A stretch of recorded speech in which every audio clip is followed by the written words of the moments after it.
Dieu n'a pas de projet de honte pour toi. Il peut utiliser les saisons de manque pour te repositionner ou t'enseigner, mais ce n'est pas pour te laisser à terre. Très souvent, ce que tu appelles échec, Dieu l'appelle formation.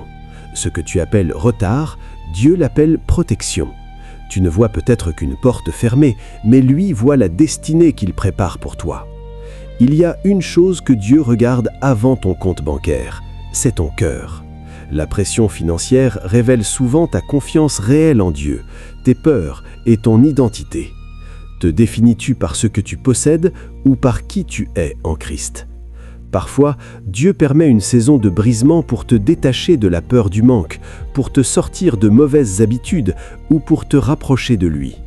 Il y a des prières que l'on ne fait jamais quand tout va bien, mais quand tu n'as plus de solution humaine, c'est là qu'il devient réellement ton Père et ton pourvoyeur.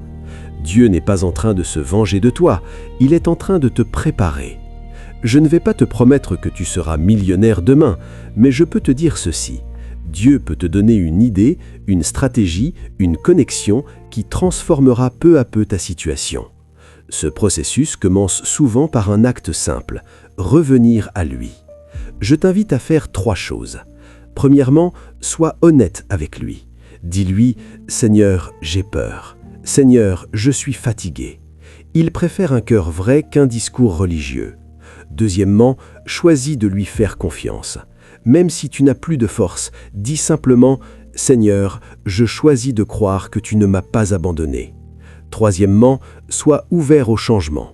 Cela peut concerner ta gestion de l'argent, une relation à couper ou une petite opportunité à saisir. Ta saison actuelle ne définit pas ta destinée.